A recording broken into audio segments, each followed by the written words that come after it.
How do matchmaking agencies drive men crazy? They talk about their relationships with exes, show them porn, and demand they wear cosplay costumes. They search social media, search for concubines, and conduct welcome matrimonial checks, phone checks, and social media checks. They drive men crazy. They only get a 10% refund on the total amount.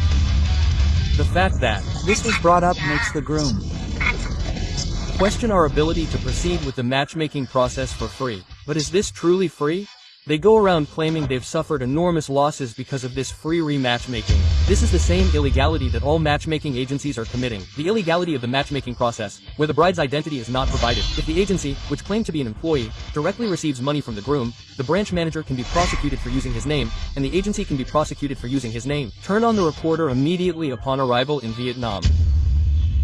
Yes, hello, this is Tuba Bujong Phil. Today, we'll be discussing a shocking story many people experience when entering into international marriages. How do marriage agencies drive men to become mentally ill? We receive over 100 reports a year on our channel. We only broadcast cases with clear evidence. But after these broadcasts, we inevitably hear stories like, that man has a medical condition. He's mentally ill. He behaves like a paraphiliac. Quote, but is this really true? Are all the 5 men who reported to me just plain weird? It defies common sense. So why do agencies frame these men this way? If you think about it, these frames are exactly the same as the ones used to frame Vietnamese women who ran away from home. They didn't defraud women. The man was so harassing me that he wouldn't give me food, took my phone, and wouldn't let me go outside. So I pretended to listen to him that day and went out with him before running away. Otherwise, I'd live with him and he'd kill me at any moment. Even if I did get pregnant, he forced me to have sex twice that night and I miscarried the next morning. My husband also showed perverted tendencies in our relationship. He talked about his relationship with his ex, showed me porn, and demanded I wear cosplay costumes. Then, he took a drug test and filmed a sex video. Then, there's only one answer: to avoid responsibility. As I always say, international marriages through agencies are a game of chance, and suspicious behaviors among Vietnamese women, such as tattoos, Facebook, not being public, demanding money, having a traditional wedding, and not having a ceremony, definitely require verification. However, there are fewer agencies that directly do this verification than you might think. But the important thing is that if you don't check even these small details, the chances of a successful international marriage are very low. Yet, companies don't do what they're supposed to do, and when they have to confirm things like that, they gaslight you with all kinds of layoffs. Vietnamese women are just like you, with personalities. These days, there are a lot of YouTube videos where people brag about doing this and that, while also stealing the bride's phone, searching her social media, pretending to have it, and checking her vagina, uterus, phone, and social media. Is the product real? Checking whether it's good or bad. Hey, we can't check all that. All the things we check are lies. We checked everything too. This woman is a really good woman. That's what the companies do. First, they put the men at ease. After the quick wedding ceremony, they just wait for the union to be completed. Now, what else happens? As we all know, once the union is completed, the marriage as stated in the contract is confirmed. Even if something goes wrong with this woman, you only get 10% of the total amount back, as specified in this standard. For example, if you burn 13 million won, but the woman has a problem, and you break off the marriage, you'll only get 1.3 million won back. And to prevent this male member from going anywhere and saying things like, that man is a pervert, that man is mentally ill, that man has a serious case of suspicion, they create a worldly, uglier person. Through this, they rob the man of all trust. That's because this is how their company can attract pity marriages. But if you think about it logically, the customer was the one who filled their pockets. They're making the customer mentally ill. The man fails in marriage, and the company avoids responsibility. And men who fail at marriage are framed as mentally ill or perverted. But, this isn't just a passing remark. It's legal defamation and secondary harm. The representatives of this company, who acted as if they'd give you everything before and after the contract, don't even talk after the wedding, union, or final marriage are complete. They don't even answer the groom's calls. Is this a coincidence? Our Tobu channel has been consistently warning about these situations for over a year. But these companies that promise 5-day marriages are still thriving. They're even systematically attacking our Tobu channel. Think about it logically. Is there anything lying or encouraging illegal activity in what we say on our Tobu channel? Is there a problem with the idea of rigorously vetting these Vietnamese women? Or is there a problem with saying that a traditional wedding must be held, not a fancy one? Beware of women who demand excessive amounts of money?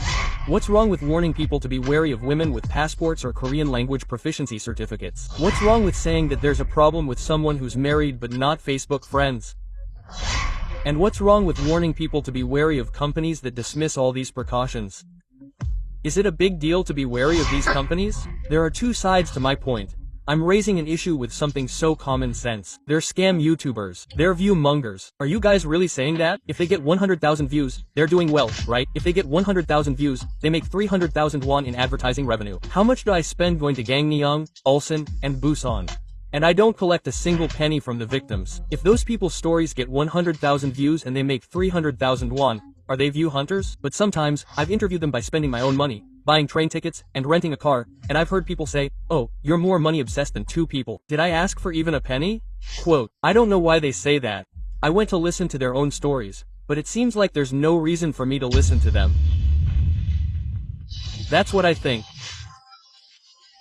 Maybe there's something wrong with whoever is criticizing me like that, who makes me out to be such a money-obsessed person. Think about it this way. Let's say there's someone who shows cases of people who have fallen victim to voice phishing, tells them how to avoid it, and tells them about new types of voice phishing, and tells them to be careful of these things. And let's say someone says something like, "Oh, that YouTuber is a view-sucking hunter who shows people who have been victims of voice phishing and is sucking up views." But the person saying such things is the person who profits from voice phishing. Who do you think is the problem? The person warning people to be careful? The person who calls the person warning people to be scammers? The person who says that is most likely the one engaging in voice phishing? Even my 5-year-old daughter knows that's the most likely. Our Tobu channel broadcasts only the facts as they are. We interview victims. We thoroughly review the evidence of the damage before broadcasting. Companies, when suing our Tobu channel, they give weight to the factual dissemination. However, even if there have been cases of defamation of character by the factual disclosure, almost all of the factual dissemination has been discredited. There was sufficient reason to accept all the facts shown on the broadcast as fact. The court also made its decision. Because I have sufficiently persuasive evidence, I submitted it all during the police investigation. I wouldn't lie on air. A sensible and conscientious company would immediately stop the textbook if a woman's problem was discovered, or if they supported it, they would break up the engagement and issue a refund. The fact that such suspicions were raised leaves us with no room for excuses, and of course, we need to investigate further and make a complaint. It's not unconditional evidence anymore. To say that is too irresponsible. However, most companies offer free reinvestigation, but is it really free? Free reinvestigation in the dictionary sense means that men who are members shouldn't pay even a single penny. However, the amount that companies receive as a brokerage fee is considered free. So, if it's 13 million won, only about 2 to 3 million won of that is free. Everything from the engagement to the honeymoon is paid. This table you see here is a list of events and prices for international matchmaking agencies that you can easily access. What's called free matchmaking? Only the agency's commission is free. Men are left to pay for minor things like the madam, introduction fee, and airfare.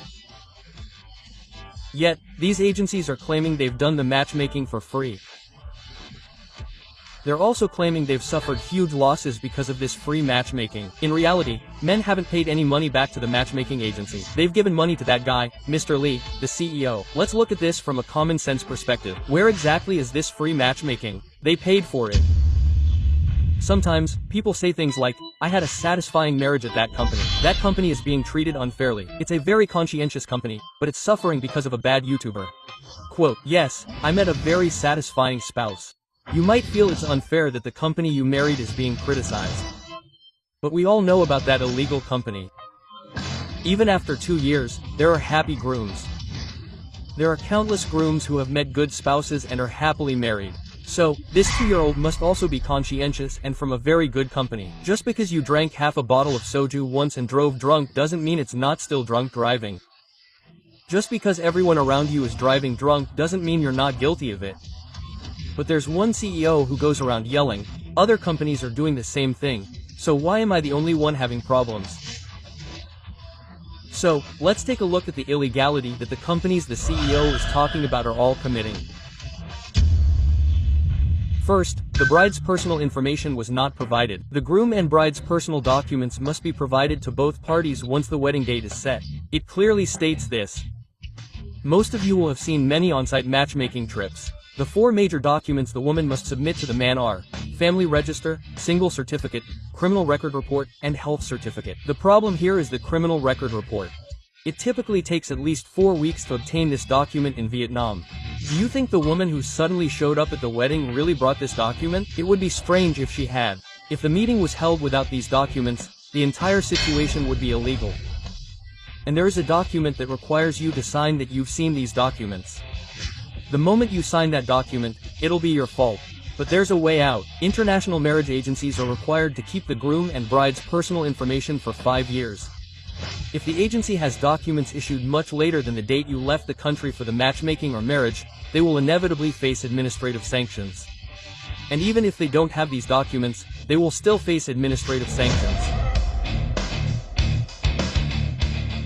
And regarding the second matchmaking practice, introducing more than 2 people at the same time during international marriage matchmaking is prohibited under current law. Marriage brokers are explicitly prohibited from introducing more than 2 people of the opposite sex to men on the same day, in the same place. But have any of you ever experienced a matchmaking like this? Most likely, women will line up in hotel rooms and try to match you. This is also illegal. There is evidence in this situation. If so, administrative action will be taken. Third, the person who conducted the wedding is the branch manager. When you conduct a wedding, you will usually see the wedding with a local person called the kijong. The representative who signed the contract in Korea and the employee who conducts the wedding on site are different. Usually, this branch manager is not an employee of the company, but is very likely a local agency. It is not a problem under current law for a Korean company to use a Vietnamese agency to sign a business agreement and conduct a wedding ceremony. However, if they do not identify the agency as an agency and call it the branch manager, and advertise it as if it is affiliated with their company, and even write together in cafes, it is a problem. This constitutes false and exaggerated advertising under the International Matchmaking Act. If the former employee, who claimed to be the branch manager, personally received money from the groom, then the branch manager can be punished as a fictitious person for operating a fictitious business. This is because these grooms signed a contract with the company, not with him. Many men who ask me for my services come to me with mere allegations. However, I do not pay much attention to allegations without evidence. So what should you do? How should you gather evidence? Record everything and film everything. That is what I tell you. The way to protect yourself is simpler than you think. As soon as you arrive in Vietnam, turn on the recorder immediately. And film all the documents the contractor shows you. I am not telling you to film illegally. I am telling you to gather evidence to protect yourself. The recording file size is not as large as you think. There are recorders that look like fans like this. Please record for 24 hours. If you have someone with you at the company, I highly recommend recording. That recording file could one day become a powerful weapon that protects you. Our Two Couples channel is filled with your stories. This is a time when we need your courage. Please subscribe and like to express your interest. Your interest will be a great force for creating a better Republic of Korea. Thank you.